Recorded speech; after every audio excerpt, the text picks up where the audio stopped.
आओ सुनाऊं कहानी। लाइक शेयर सब्सक्राइब कमेंट करना ना भूलें। उस फोटो को ध्यान से जब मैंने देखा तो मेरे होश उड़ गए। मैं बस अंदर ही अंदर ये बोल रहा था कि आखिर ऐसे कैसे हो सकता है, ये हो ही नहीं सकता। और मैं खड़ा खड़ा ही पीछे गिर गया। पीछे से एलिसिया आई, बोली, शिवांश क्या हुआ? तुम ठीक तो हो ना? तुम गिर कैसे गए? मेरे से कुछ बोला नहीं जा रहा था, बस शरीर ठंडा पड़ा था और कांप रहा था। एलिसिया बोलती है, रुको, मैं डॉक्टर को बुलाती हूँ। मैं बोलता हूँ, नहीं, मैं ठीक हूँ, अभी तुम जाओ, मुझे अकेला छोड़ दो, बस जाओ यहाँ से। एलिसिया, नहीं, मैं कहीं नहीं जाऊंगी, तुम्हारे पास ही रुकूंगी, तुम्हारी तबीयत ठीक नहीं है। शिवांश, नहीं, तुम्हें जाना होगा, प्लीज जाओ यहाँ से। एलिसिया, मुझे कहीं नहीं जाना तुम्हें छोड़कर, और ऐसी हालत में तो बिल्कुल भी नहीं।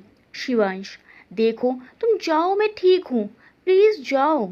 एलिसिया, देखो, मुझे तुम्हारी मदद करने दो, मैं और तुम एक अच्छे दोस्त हैं ना। तुम्हें मेरी और मुझे तुम्हारी ज़रूरत है। मैं कहीं नहीं जाऊंगी, और उठने की कोशिश करो और बेड पर चलो। मैं बेड पर ना जाके सोफे पर ही बैठ गया। एलिसिया बोलती है, आखिर हुआ क्या? तुम अचानक से गिर गए, कांपने लगे, आखिर हुआ क्या था?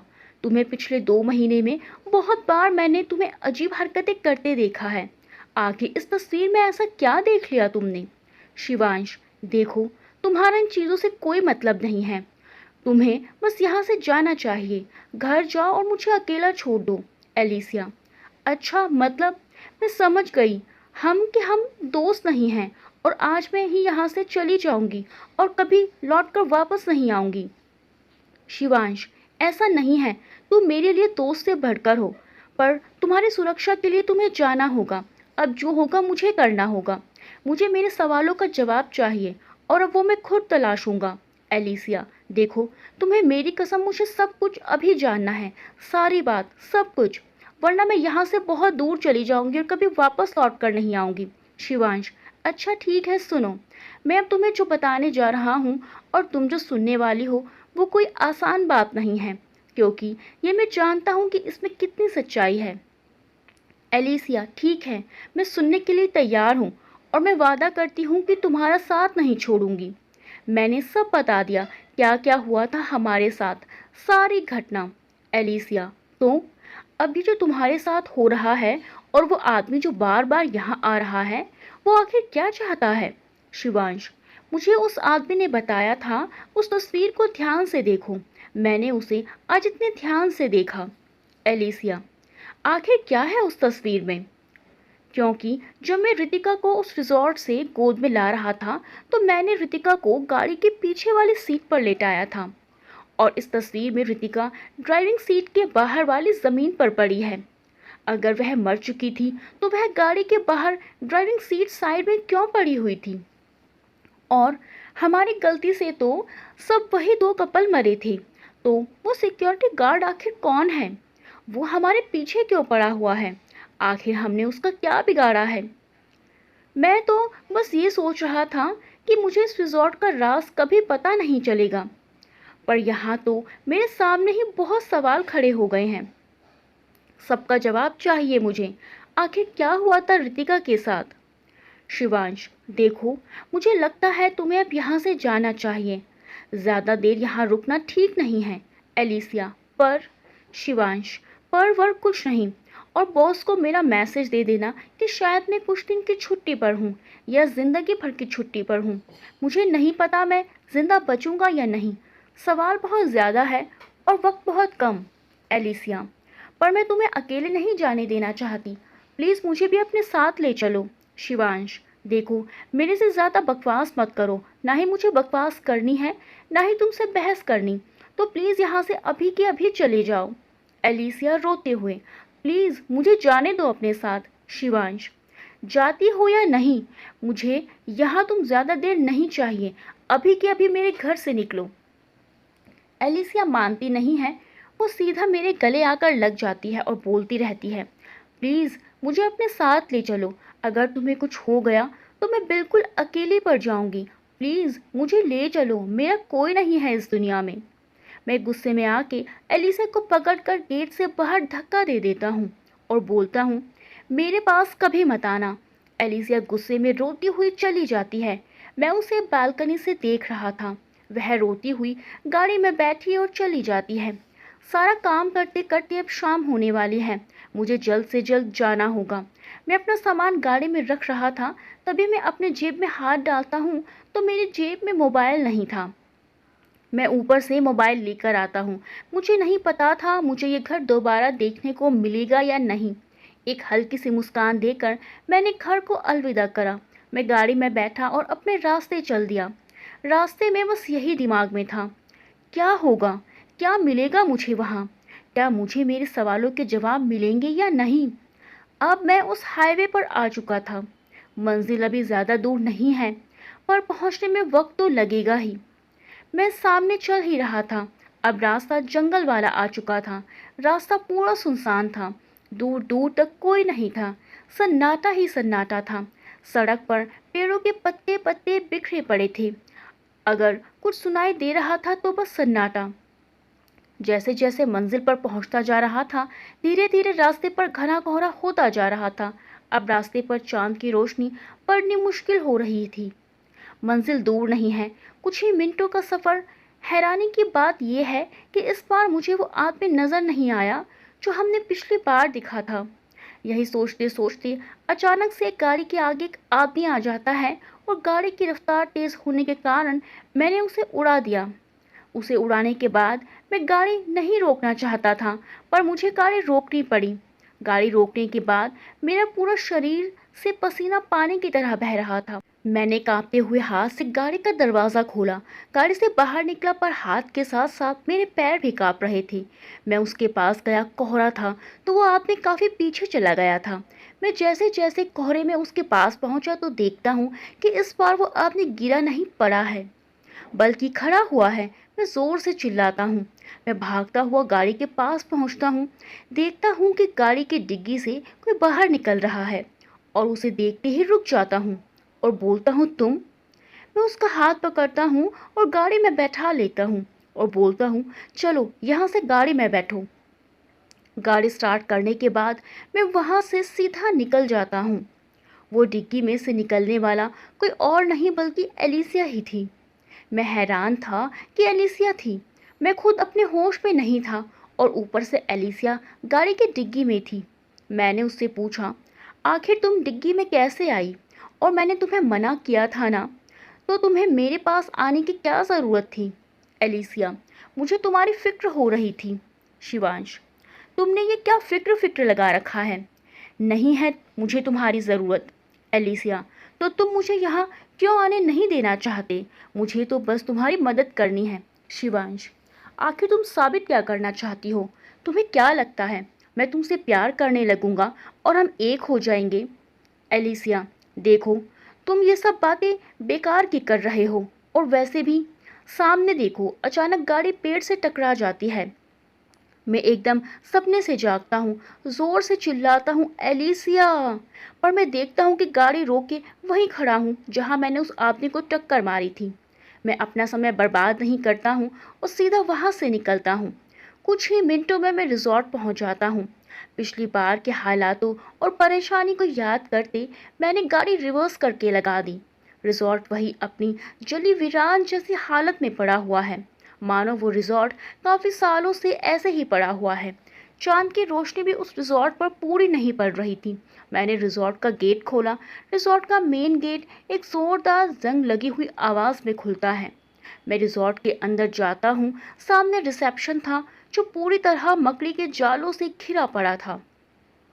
अब मुझे अपना वक्त बर्बाद नहीं करना था, पर मुझे कुछ समझ नहीं आ रहा था, आखिर मैं यहाँ ढूंढ क्या रहा हूँ। मैं एक बार फिर से फोटो को ध्यान से देखता हूँ, पर मुझे उसमें कुछ दिखाई नहीं दे रहा था। मेरे मन में ख्याल आया कि मैं सीधा सिक्योरिटी गार्ड के कैबिन में जाता हूँ। मैं सिक्योरिटी गार्ड का कैबिन ढूंढने लगता हूँ। थोड़ा आगे जाके कैबिन मिल जाता है। कैबिन के सामने खड़े खड़े एक लंबी सांस लेता हूँ और धीरे से गेट खोलने के लिए अपना हाथ आगे बढ़ाता हूँ। तभी रिसेप्शन पर लगी घंटी बार बार बजने लगती है, मानो कि कोई रिसेप्शन पर किसी को बुला रहा हो। मैं वहीं रुक जाता हूँ और अपने दबे पैरों के साथ कांपते कदम वापस रिसेप्शन की ओर ले लेता हूँ। दिल में डर तो था, दिल बहुत ज़ोर से तेज धक धक हो रहा था, पर हिम्मत करते हुए मैं रिसेप्शन तक पहुंचता हूँ। वहां जाकर देखता हूँ कि रिसेप्शन पर खड़ा एक आदमी जोर जोर से पागलों की तरह बैल बजा रहा है। दबे पांव लिए मैं उसके पास जाता हूँ, कांपते हुए हाथों से उसे रोकने के लिए आगे बढ़ाता हूँ। जैसे ही हाथ उसको छूने वाले होते हैं, वो एकदम से पीछे मुड़ता है और जोर से चिल्लाता है, चले जाओ। मैं पीछे गिर जाता हूँ और गिरा हुआ ही पीछे पीछे जाने लगता हूँ। तभी मैं पीछे जाते हुए किसी से टकराता हूँ। इससे पहले मैं पीछे मुड़ के देखता हूँ, जिससे मैं टकराया था उसने मेरे कंधे पर हाथ रख दिया। मेरा दिल बहुत तेज धक धक हो रहा था। इसी बीच मुझे आवाज आई, शिवांश, शिवांश, उठो, क्या हुआ, किससे डर रहे हो? मुझे आवाज जानी पहचानी लगती है और मैं उठा, पीछे मुड़ के देखता हूँ और बोलता हूँ, तुम? वो और कोई नहीं बल्कि एलिसिया थी। मैं उससे पूछता हूँ, तुम यहाँ क्या कर रही हो? एलिसिया, तुम्हें अकेला कैसे आने देती? अगर तुम्हें कुछ हो जाता तो? शिवांश, हाँ तो ज़्यादा से ज़्यादा क्या होता, मर जाता मैं, या मिलता ही नहीं मैं कभी। एलिसिया, तुम ऐसे कभी भी नहीं थे, तो आज मेरे साथ इतनी बदतमीजी क्यों? शिवांश, अब देख लिया ना, यहाँ से चली जाओ, मुझे और तंग मत करो। यह करना ज़रूरी है। अगर मैं यह ना करूं तो एलिसिया, उसका ये हाल भी रितिका की तरह हो सकता है। हम बहस ही कर रहे थे कि ऊपर से किसी के खटखटाने की आवाज़ आ रही थी। हम दोनों का शरीर सुन्न पड़ चुका था। एलिसिया के सर पर पसीना साफ देखा जा सकता था। हम दोनों ऊपर देखने लगे। एलिसिया, कौन हो सकता है? मैं बोलता हूँ, मैं कौन सा यहाँ रोज़ रोज़ आता हूँ। एलिसिया, चलो ऊपर चल के देखते हैं, हो सकता है कोई हमारी तरह यहाँ पर फंसा हो। पर मेरा दिल मानने को तैयार नहीं था कि कोई हो भी सकता है हमारे अलावा यहाँ पर। एलिसिया, ना चाहते हुए भी मुझे जाना पड़ रहा है। एलिसिया ज़िद्दी लड़की है, पर वो कभी किसी का गलत नहीं सोच सकती। उसकी यही बात मुझे काफ़ी पसंद है। हम दोनों ऊपर जाने लगे। वह आवाज़ काफ़ी अजीब थी। ऊपर जाते वक्त आवाज़ पूरी तरह बदल गई। ध्यान से सुनने पर वह आवाज़ ऐसी लग रही थी जैसे कोई अपने नाखूनों से दरवाजे पर जोर जोर से खुरेद रहा हो।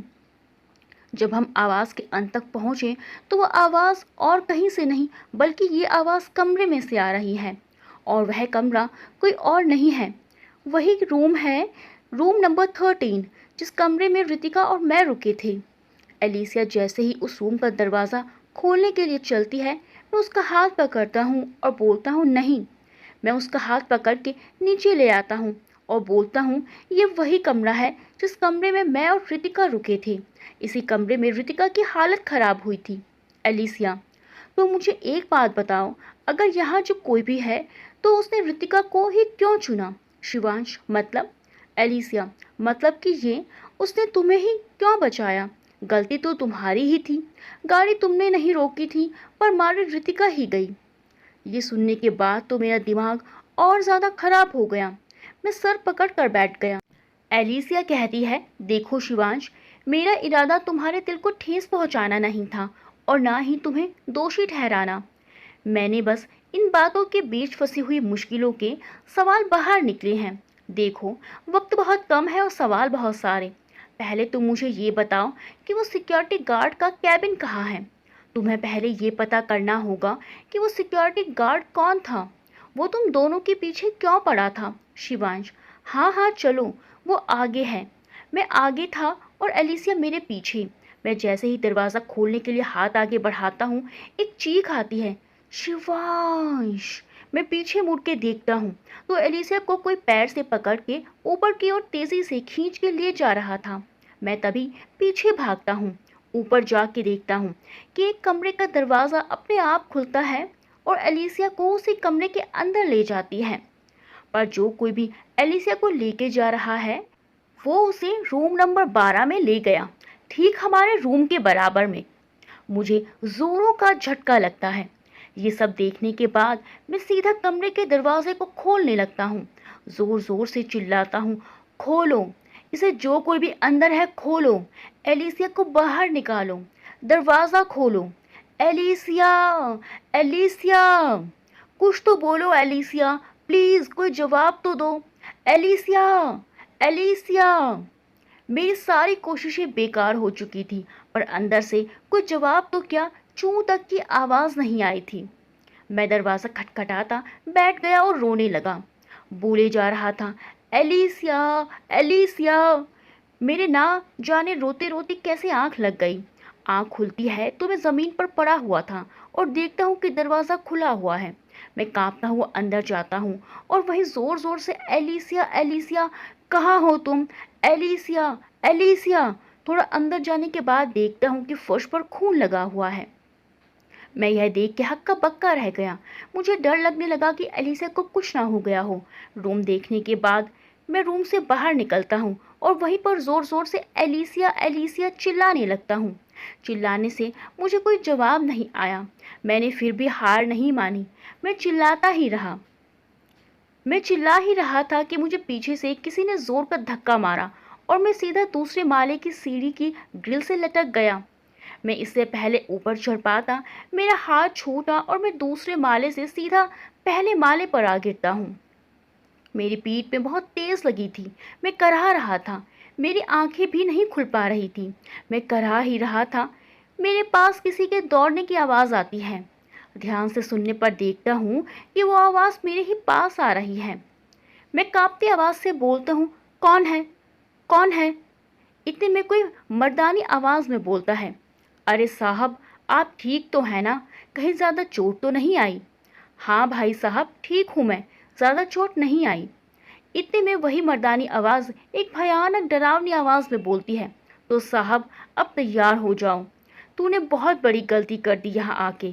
मैं अपनी आँख जैसे तैसे रगड़ रहा था और देखने की कोशिश कर रहा था कि आखिर कौन है।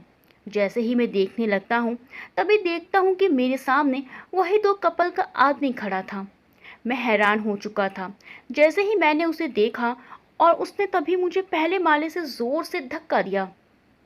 उस धक्के से मैं सीधा नीचे ग्राउंड फ्लोर पर आ गिरा और बेहोश हो गया। कुछ देर बाद मुझे होश आया तो देखता हूँ मुझे कोई बेहोशी में से उठा रहा है। जब मुझे हल्का हल्का होश आने लगा और थोड़ी थोड़ी आंख खुलने लगी तो मैं देखता हूँ कि मुझे एलिसिया उठा रही है। जोर जोर से रो रही है और बोल रही है, शिवांश उठो ना, शिवांश उठो ना, शिवांश। मैं जैसे ही हल्के हल्के होश से बाहर आता हूँ तो समझ पड़ता है कि आवाज़ एलिसिया की है। तो मैं तुरंत उठता हूँ और बोलता हूँ कि एलिसिया, तुम ठीक हो? तुम्हें कुछ हुआ तो नहीं ना? मैं डर ही गया था कि मैं शायद तुम्हें कभी नहीं देख पाऊंगा। मुझे लगा तुम्हारा हाल भी ऋतिका की तरह ना हो जाए। और एलिसा को गले लगा के जोर जोर से रोने लगता हूँ। देखता हूँ कि एलिसा के सर पर चोट लगी है। शिवांश, तुम्हारे सर पे ये चोट कैसे लगी? मेरे ये पूछते ही एलिसिया को पसीना आने लगता है। एलिसिया, वो कुछ नहीं, जो कोई भी मुझे अंदर कमरे में घसीट के लेके गया था वो एक औरत थी। वो मुझे बेड के नीचे घसीट के ले जा रही थी। मैं आधी बेड के नीचे चली ही गई थी, तभी मैंने जान लगाई और वहां से उठी और भागी। मैं थोड़े ही कदम आगे बढ़ी थी कि तभी मेरा पैर फिसला और मैं नीचे गिर के बेहोश हो गई। यह चोट मुझे मेरे नीचे गिरने पर लगी थी। जब मुझे होश आया तो मैं रूम के बाहर पड़ी थी। लड़खड़ाती हुई उठी और तुम्हें दूसरे माले से नीचे बेहोश पड़ा देखा। मैं तुरंत दूसरे माले से नीचे दौड़ी दौड़ी आई और तुम्हें उठाने लगी, पर तुम कोई जवाब नहीं दे रहे थे। मैं तुम्हें बहुत देर से उठाने की कोशिश कर रही हूँ। मैं उठा और फोन निकाला। समय देखा तो रात के 3 बज चुके थे। मैं समझ गया था अब जो आगे होगा वो बहुत खतरनाक होगा, क्योंकि पिछली बार 3 बजे के बाद से ही हादसे दुगने हो चुके थे। मैं सोच ही रहा था कि इतने में वही कपल की चारों तरफ से आवाजें आने लगी, जो जोर जोर से चिल्लाने लगे, मदद करो, हमारी मदद करो, साहब अपनी गाड़ी रोको, हमारी मदद करो। अब कहाँ जाओगे बच के? मैंने एलिसिया से कहा, एलिसिया भागो, ये वही कपल हैं। पर हम भाग नहीं पाए, इसीलिए हम डर से रिसेप्शन के पीछे जा छिपे। आवाज़ें बढ़ती जा रही थी। इन्हीं आवाज़ों के बीच मेरा हाथ रिसेप्शन के ड्रॉर पर लगता है और मुझे वहाँ एक चाबी मिलती है और वो चाबी रूम नंबर 12 की थी। मुझे पता नहीं क्या सोचता है, मैं वो चाबी अपनी जेब में रख लेता हूँ। अचानक से आवाज़ें आनी बंद हो गई। मैं झांक के देखता हूँ तो सब कुछ शांत हो चुका था, पर मुझे क्या पता था कि ये शांति तूफान आने से पहले की थी। मैं झांकते हुए ही एलिसिया को बुलाता हूँ, बोलता हूँ, एलिसिया चलो उठो यहाँ से, सब शांत हो गया है। एलिसिया का कोई जवाब नहीं आता तो मैं उसकी तरफ देखता हूँ, पर एलिसिया उधर नहीं थी, बल्कि उसकी जगह सिक्योरिटी गार्ड था। मुझे देखते ही वह बोलने लगा कि अरे साहब, कहाँ जाने की बात कर रहे हैं? अभी हमारी खातिरदारी पूरी कहाँ हुई है? इतना बोल के वो मुझे अपनी खून भरी लाल आंखों से देखे जा रहा था और उसकी नजरों के खौफ भरे डर से मैं पसीने से तरबदर हो रहा था। इतने में मुझे एलिसिया की ऊपर से आवाज आती है, शिवांश। तभी मुझे वो सिक्योरिटी गार्ड जोर का धक्का मारता है और मैं पीछे जाकर गिरता हूँ। मुझे बहुत तेज लगी थी। तभी मुझे एलिसिया की दोबारा आवाज आती है। मैं फौरन वहां से उठता हूँ और ऊपर सीढ़ियों की ओर चलता हुआ भागता हूँ। एलिसिया, एलिसिया, मैं आ रहा हूँ। मैं छत पर पहुंच जाता हूँ और देखता हूँ कि एलिसिया छत के बिल्कुल कोने में खड़ी और बोलने लगी थी, शिवांश मुझे बचा लो, मैं मरना नहीं चाहती। मैं उसके पास जाता हूँ। जैसे ही मैं उसके पास पहुंचने वाला होता हूँ, तभी वो बोलती है, शिवांश अपने पीछे देखो। मैं पीछे मुड़कर देखता हूँ कि वहां पर वही दो कपल और सिक्योरिटी गार्ड खड़ा हुआ था। इतने में एलिसिया का पैर फिसल जाता है, पर मैं उसका हाथ पकड़ लेता हूँ। पर एलिसिया नीचे लटकी हुई थी और वो तीनों मेरे पास आ रहे थे।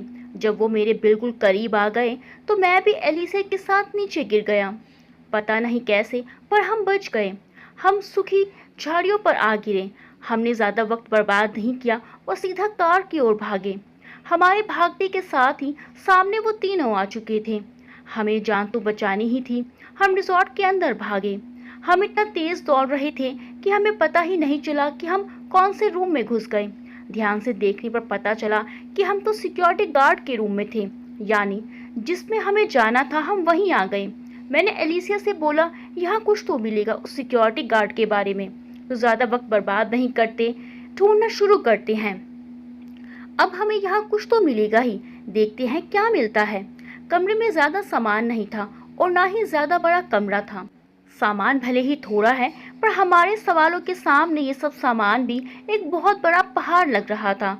ऊपर से कमरा आधे से ज्यादा जला हुआ था। हम दोनों ने काम बांट लिए। लेफ्ट में धरे हुए सामान मैं देखूंगा और राइट में धरे हुए सामान एलिसिया देखेगी। कमरे में एक जंग खाई हुई अलमीरा थी, जो जंग की वजह से खुल नहीं पा रही थी। मैंने एलिसिया से कहा, जरा मदद करना। हम दोनों ने अलमीरा खोली तो देखा उसमें सिक्योरिटी गार्ड की सिक्योरिटी ड्रेस थी और अलमीरा का लॉकर भी खुला हुआ था। उसमें देखा तो उसमें कुछ चंद सिक्के थे। इन चंद सिक्के से ये पता चल रहा था कि इस जगह के जलने के बाद यहाँ पर कोई खोजबीन या शायद कोई कार्रवाई भी नहीं हुई है। लॉकर के अंदर हाथ डालने पर मुझे एक और चाबी मिली, जो शायद किसी और लॉकर या किसी छोटे ताले की थी। मैं चाबी को अपने पास रख लेता हूँ। हम बिस्तर के गद्दे के नीचे देखते हैं तो उसमें ज्यादा कुछ नहीं था। कुछ पिछले साल के कैलेंडर थे। हमने दीवार पर लगी शेल्फ भी देखी, वहां भी हमें कुछ खास नहीं मिला। समझ नहीं आ रहा था कि सिक्योरिटी गार्ड कौन था। आखिर वो हमें क्यों मारना चाहता था? हमने उसका क्या बिगाड़ा था? मैं चाबी निकालता हूँ और देखने लगता हूँ कि कुछ तो होगा इस चाबी में। तो तभी मेरे हाथ से चाबी छूट जाती है और बेड के नीचे चली जाती है। मैं चाबी ढूंढने को झुकता हूँ कि तभी मुझे बेड के नीचे एक लोहे की पेटी, लोहे का संदूक मिलता है। मैं उस पेटी को बाहर निकालता हूँ और एलिसिया को बोलता हूँ कि देखो, मुझे यहाँ एक लोहे की पेटी मिली है। एलिसिया, हाँ हाँ, तो खोलो इसे, शायद तुम्हारे सवाल के जवाब भी इसी में हो। शिवांश, हाँ खोलता हूँ एलिसिया, पर इसमें तो ताला लगा हुआ है। शिवांश, यही चाबी इसकी हो जो हमें अलमीरा में मिली थी। एलिसिया, हो सकता है, कोशिश करो। मैं उसी चाबी से पेटी खोलता हूँ और पेटी उसी चाबी से खुल भी जाती है। उसे खोलने के बाद उसमें जो निकला उसे देखते ही हम दोनों पसीने से नहा चुके थे। उसमें कुछ तस्वीरें थी जो सिक्योरिटी गार्ड के अकेले की नहीं थी। उसमें कुछ तस्वीरों के साथ वही दो कपल थे। ये देखने के बाद हम और परेशान हो गए। एलिसिया बोलती है, ये तो वही औरत है जो मुझे घसीट करके रूम नंबर 12 में ले गई थी। मैं बोलते हूँ, क्या? ऐसा कैसे हो सकता है? आखिर उस तस्वीर में कैसे? आखिर सिक्योरिटी गार्ड से इसका रिश्ता नाता क्या है? उन तस्वीरों के बीच एक तस्वीर ऐसी भी थी जो रूम नंबर 12 के बाहर की थी। हमें कुछ समझ में नहीं आ रहा था, पर एक बात बहुत अच्छे से समझ आ रही थी। अगर हमें कुछ मिलेगा तो वो अब हमें रूम नंबर 12 में ही मिलेगा। हम दोनों डरे तो बहुत थे। मैंने एलिसिया से कहा, देखो मैं दरवाज़ा तो खोल रहा हूँ, पर हमें न दाएं न बाएं देखना है, सीधा हम दोनों रूम नंबर 12 पर ही रुकेंगे।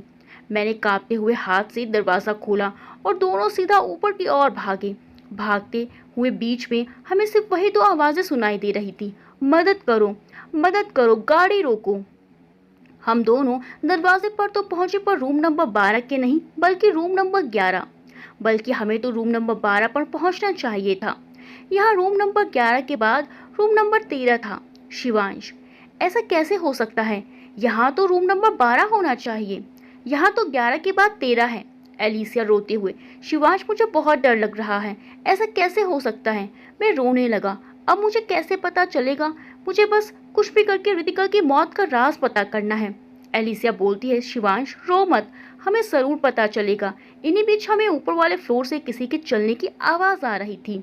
हम दोनों हैरान थे कि आवाज आखिर ऊपर से किसकी आ रही है। मैं तो डरा तो बहुत हुआ था, पर मैंने ठान ली थी, ऊपर तो जाऊंगा, चाहे मुझे अब मरना ही क्यों ना पड़े। आखिर सवाल रितिका का है। मैं उठा और सीधा ऊपर की ओर चल दिया। एलिसिया बोलने लगी, शिवांश मत जाओ, तुम्हें कुछ हो गया तो? मैं सोच भी नहीं सकती, प्लीज अपने लिए ना सही तो मेरे लिए ही सही। मैं रोते हुए बोला, अब बारी मेरे मरने की है। अगर जीते जी यहाँ से जाना है तो रितिका की मौत का राज पता करके जाना है, और अगर मुझे मरना है तो रितिका की याद के साथ यहीं मरना है। मेरे इतना बोलते ही एलिसिया बोली, अगर तुम्हें यहाँ मरना है तो मैं भी यहीं मरूंगी, और अगर तुम्हें यहाँ से जिंदा जाना है तो मुझे भी तुम्हारे साथ यहाँ से जिंदा जाना है। मेरा तो वैसे भी इस दुनिया में कोई नहीं है। अगर तुम्हें कुछ हो गया तो मैं फिर से अकेले पड़ जाऊंगी। अब फैसला तुम्हारा है, जीना है या मरना है। एलिसिया के ये बोलते ही मैंने उसे कस के गले लगा लिया और पूछने लगा कि आखिर तुम मेरी इतनी मदद क्यों कर रही हो? एलिसिया, अब अपनों के लिए इतना ही कर सकती हूँ। इतने सालों बाद कोई अच्छा इंसान मिला तो उसका साथ कैसे छोड़ा जा सकता है? अब चलो, वक्त और बर्बाद मत करो। हम दोनों ऊपर की ओर चल दिए, पर हमें क्या पता था कि ऊपर जाके जो हम देखने वाले हैं वो किसी को भी डरा सकता था। हम ऊपर तो पहुंचे, पर तीसरे माले पर थे, और यही हमारे लिए सबसे ज़्यादा खौफनाक बात थी, क्योंकि इस रिजॉर्ट में बस 2 ही माले हैं और दूसरे माले के पास सीधा छत आती है। पर यह माला बिल्कुल दूसरे माले जैसा था। थोड़ा आगे चले तो देखा वही सिक्योरिटी गार्ड, वही 2 कपल थे जो बिल्कुल उसी पोज में फ़ोटो खिंचवा रहे थे जैसे हमने उस तस्वीर में देखा था। हम उन्हें देखते ही रह गए कि तभी वह तीनों एक झटके से हमें देखते हैं और वो चिल्लाते हैं, चले जाओ। उनकी तीनों की आवाज़ इतनी तेज़ थी कि हमें अपने कान बंद करने पड़ गए। जब हमने आंखें खोली तो देखा वो तीनों यहाँ नहीं थे। हमने कान पे से हाथ हटाया और कहा, सही वक्त है, सीधा कमरे में चलो। हम कमरे में घुसते उससे पहले ही मेरा फ़ोन बजता है। देखता हूँ तो विनय का फ़ोन था। विनय से मेरी बात पिछले महीने में ना के बराबर हुई है, पर आज उसका फ़ोन आया तो मैं खुद परेशान हो गया। मैं फ़ोन उठाता हूँ। विनय, हेलो। शिवांश, हेलो। हाँ भाई, क्या बात हुई? विनय, तूने ऑफिस में छुट्टी का नोटिस दिया हुआ है, अचानक से बताया तक नहीं। शिवांश, हाँ सॉरी, पर मुझे वक्त नहीं मिला। विनय, पर तू अभी है कहाँ? शिवांश, किसी को बताना नहीं। दरअसल मुझे मेरी और रितिका की तस्वीर में कुछ ऐसा मिला जो शायद उसने मेरी पहली नज़र नहीं गई, और अब मैं और एलिसिया दोनों यहाँ आए हुए हैं। विनय, पर एलिसिया को क्यों? शिवांश, एलिसिया को मैं नहीं लाया, बल्कि वह खुद मेरा पीछा करके आई है। पर तो मुझे ये बता, ऐसे अचानक फ़ोन करने का तेरा मतलब क्या है? सब ठीक तो है ना? विनय, कुछ ठीक नहीं है। मेरी बात सुन, जो मैं तुझे बता रहा हूँ। तेरे साथ जो कुछ भी हुआ था वो सब एक तुम्हारी गलती के कारण हुआ था।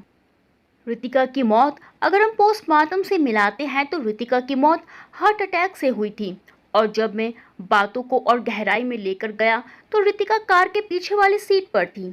सबसे बड़ा मुद्दा ये है कि रितिका आगे बाहर सड़क पर कैसे आई, और ये बात तो अभी तक पुलिस को भी नहीं पता है कि रितिका को तूने पीछे वाली सीट पर लेटाया था, और मेरी नज़रों में रितिका जिंदा थी। शायद वो तुझे देखने आई थी कि जब उसे होश आया था, और उसके बाद क्या हुआ था ना तुझे पता है ना मुझे पता है। और सबसे बड़ी बात, तूने मुझे जिस पुलिस ऑफिसर की बात बताई थी जो तेरे घर पूछताछ के लिए आया था, वह कोई असली पुलिस ऑफिसर नहीं था। जब मुझे लगा कि रितिका की बॉडी की तलाशी चल रही थी तो पुलिस ऑफिसर को कुछ तो बात पता होगी, तो मैंने पुलिस स्टेशन में फ़ोन लगाया। रिजॉर्ट वाले एक्सीडेंट के बारे में कुछ बात करनी है। तो क्या वो जो 2 महीने पहले ऑफिसर जानकारी के लिए मिस्टर शिवांश से मिलने आए थे, उनसे बात हो सकती है? पर जब मुझे वहां से जो जवाब आया, उसने मुझे अंदर से हिला दिया। बताया कि हमारे पास से उनके पास कोई गया ही नहीं था। शायद उनको कुछ गलत फहमी हुई है, और जिस तरीके से एक्सीडेंट हुआ है वो एक एक्सीडेंट ही था, और उसी एक्सीडेंट में उनकी पत्नी मारी गई थी, और हमने वो केस वहीं के वहीं रोक दिया था। ये सुनने के बाद मेरे फ़ोन कट कर दिया। यही बात तुझे बतानी थी, और मेरा मकसद यही था कि तुझे सब बताने का, और मैं तुम दोनों के पास आ रहा हूँ। इतना बोलते ही विनय ने फ़ोन रख दिया था। ये सब सुनने के बाद मेरा सर पूरी तरह चकराने लगा। समझ नहीं आ रहा था कि ये क्या हो रहा है। मैंने एलिसिया को सब बता दिया था, वो भी हैरान थी। इन सब बातों से मेरा ध्यान टूटता है। फिर हम दोनों रूम नंबर 12 के अंदर जाने की कोशिश करते हैं, पर रूम बंद था। मैं तभी वही चाबी निकालता हूँ जो रिसेप्शन के ड्रॉर में मिली थी। उससे गेट खुल जाता है। हम अंदर जाते हैं और वक्त ना बर्बाद करते हुए सीधा कुछ ऐसा ढूंढने लगते हैं जो शायद हमें सिक्योरिटी गार्ड के बारे में बता दे। रूम की दीवारें खाली थी। अलमीरा में कुछ भी नहीं मिला। एलिसा ड्रॉर के पीछे देखने की कोशिश कर रही थी। तभी बेड के नीचे से एक हाथ निकलता है और वो एलिसा को अंदर की तरफ खींचने लगता है। मैं एलिसा को अपनी तरफ खींचने लगता हूँ। जैसे ही एलिसा को बचाता हूँ, वो हाथ अपने हाथ अंदर चला जाता है। पता नहीं मुझे क्या सोचता।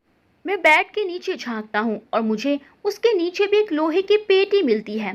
पर अच्छी बात ये थी कि उसमें ताला नहीं लगा हुआ था। उससे खोलते ही उसमें जो मिला वो शायद मेरे सवालों के लिए काफ़ी था। पहले तो हमें वही कुछ तस्वीरें मिली जिनका मिलने से कुछ मतलब नहीं मिल रहा था। फिर हमें एक डायरी मिलती है जो उस लड़की की लिखावट में थी, और उसमें उसके नाम लिखा हुआ था, अवनी। उसे पढ़ने के बाद अब हमारे सवालों के जवाब लगभग मिल चुके थे। उसमें लिखा हुआ था, डियर पापा, मैं बहुत खुश हूँ पापा। आपने मेरी शादी मेरे प्यार आरव से करवा दी। इस शादी के 1 साल बाद हम पहली बार घूमने जा रहे हैं, वो भी आपकी बदौलत। आप भले ही यहाँ सिक्योरिटी गार्ड हैं, पर आप हमारे पापा हैं, और आपके मालिक ने हमें यहाँ रहने की जगह दी। आप सोच भी नहीं सकते कि मुझे आपने क्या दिया है। आपने शुरू से ही आरव को अपना बेटा माना है। आरव के माँ बाप के गुजरने के बाद आपने ही उसे पाला है, और शायद आरव के भरोसे से ही मेरी शादी हुई है। आरव बहुत अच्छे इंसान हैं। पिछले 1 साल में उन्होंने मुझे बहुत खुश रखा है, और आज ना जाने वो मुझे कहाँ घूमने ले जा रहे हैं। अच्छा पापा, अब मैं चलती हूँ। हमारे जाने का वक्त हो चुका है। बाकी बात मैं आगे लिखूंगी। ये सब पढ़ने के बाद मैं सुन्न हो चुका था, और मुझे इतना पता चल चुका था कि वो सिक्योरिटी गार्ड अवनी का पिता है, और उस पेटी में एक कैमरा भी था, और वो कैमरा किसी और का नहीं था, वो कैमरा मेरा ही था। हैरानी की बात ये थी कि उसमें बैटरी अभी भी थी। उसमें एक वीडियो थी। पता नहीं मुझे क्या सोचता है। मैं बेड के नीचे झांकता हूँ, और मुझे उसके नीचे भी एक लोहे की पेटी मिलती है, पर अच्छी बात ये थी कि उसमें ताला नहीं लगा हुआ था। उसे खोलते हैं। हैरानी की बात ये थी कि उसमें बैटरी अभी भी थी। उसमें एक वीडियो थी, बाकी हमारी फोटोज अभी तक थी, और उसमें अवनी और आरव की भी पिक थी, जिसे मैं प्ले करने लगा। उसमें देखा कि वो कैमरा रितिका के हाथ में है, और वो वीडियो तब की थी जब हम पिछले साल रिजॉर्ट से वापस जा रहे थे। उसमें रितिका हाथ में कैमरा लिए एक कार के पास जाती है, और उस कार में से पेट्रोल निकालने लगती है। तभी एक सिक्योरिटी गार्ड आता है, और उसे बचाने के चक्कर में रितिका के हाथ से कैमरा वहीं गिर जाता है। जब वो कैमरा सिक्योरिटी गार्ड उठाता है तो उसका चेहरा भी उसमें आ जाता है। सिक्योरिटी गार्ड को वो चलाना नहीं आता था, इसीलिए वो उसे ऐसे ही बंद कर देता है। ध्यान देने पर पता चलता है कि जिस कार में से पेट्रोल निकाला जाता है वो वही कार थी जिस कार में वो 2 कपल यानी अवनी और आरव थे। बस मैं सब समझ चुका था कि रितिका ही क्यों मारी गई। रितिका ने उनकी कार में से पेट्रोल निकाला, और ये उसकी सबसे बड़ी गलती थी, जिसकी सजा उसे अपनी जान दे के चुकानी पड़ी थी। मैं वहीं बैठे बैठे रोने लगा। एलिसिया मेरे आंसू पोंछने लगी। तभी अचानक से कमरे का दरवाजा अपने आप खुलता है और एलिसिया का पैर कोई पकड़ता है, सीधा उसे घसीट के दूसरे माले से नीचे फेंक देता है और एलिसिया सीधा बीच हॉल में जमीन पर आ गिरती है। मैं भागा भागा एलिसिया के पास जाता हूँ। एलिसिया बेहोश पड़ी हुई थी। मैं उसका सर अपने घुटनों पर रखता हूँ और उसे होश दिलाने की कोशिश करता हूँ। तभी रिजॉर्ट का मेन गेट बंद हो जाता है और आवाज आती है, तूने यहाँ आकर बहुत बड़ी गलती की है। तू पिछली बार तो बच गया था, पर इस बार तू भी जाएगा और तेरी ये दोस्त भी जाएगी। मेरी पत्नी की वजह से हमारी जान गई थी। तेरी पत्नी की वजह से तो प्यार करने वालों की जान गई थी। तेरी पत्नी की वजह से एक बाप की जान गई थी और आज तेरी भी जान जाएगी। तभी मैं बोलता हूँ, मेरी जान ले लो पर एलिसिया को छोड़ दो। मैं इससे प्यार करने लगा हूँ। मेरी पत्नी की सजा एलिसिया को मत दो। मैं जानता हूँ कि गलती हुई है और गलती की सजा एक बेकसूर को देना ये तो कहाँ का बदला है। गलती की सजा मुझे दो, इसका हकदार मैं हूँ। प्यार तो तुमने भी किया था, तो अब तुम किसी और के प्यार को कैसे मार सकते हो। प्यार तुमने भी किया, मैंने भी किया, बस फर्क इतना है कि मेरी पत्नी से वो गलती हो गई जो शायद उससे नहीं करनी चाहिए थी। और यहाँ तो तुम्हारे पिता भी हैं जिन्होंने दो प्यार करने वालों को मिलाया है। और तुम कैसे बाप हो, एक तरफ तुम प्यार करने वालों को मिलाते हो और दूसरी तरफ एक प्यार करने वालों को अलग करते हो। बस हमारी ये गलती है कि मेरी पत्नी से गलती हुई है और उसे इसकी सजा मिल चुकी है। मेरे ये बोलते ही सब शांत हो गया और अचानक एलिसिया भी होश में आ गई। रिजॉर्ट का दरवाजा भी अपने आप खुल गया। मैं एलिसिया को पकड़कर गाड़ी के पास ले ही जा रहा होता हूँ, तभी देखता हूँ रिजॉर्ट के बाहर एक गाड़ी रुकती है जिसमें से विनय निकलता है। मैं उसके पास जाता हूँ और पूछता हूँ, क्या बात है, तू यहाँ पे? विनय, ये एलिसिया को क्या हुआ है? शिवांश, ये सब बाद में, ये बता तू यहाँ क्यों आया? विनय, दरअसल मैं तुम्हारे पास ही आ रहा था, तभी मेरा मन बदला और मैं पहले सीधा यहाँ के पास के पुलिस स्टेशन में गया था। वहाँ जाकर पता चला कि ये जो रिजॉर्ट का हाल हुआ है वो किसी और ने नहीं बल्कि यहाँ के सिक्योरिटी गार्ड हरविंद ने किया था। जब उसे पता चला था कि उसके बच्चे मारे गए हैं तो उसने गुस्से और डिप्रेशन में आके अगले दिन रात को इस रिजॉर्ट पे आग लगा दी और खुद को भी आग के हवाले कर दिया। बाकी लोगों को बचा लिया गया। ये सुनने के बाद बुरा तो लगा, फिर हमने ज़्यादा वक्त बर्बाद नहीं किया और हम वहाँ से चल दिए। दोस्तों, वीडियो को लाइक करना बिल्कुल ना भूलें। मिलते हैं अगली वीडियो में एक अच्छी सी कहानी के साथ। तब तक के लिए बाय बाय।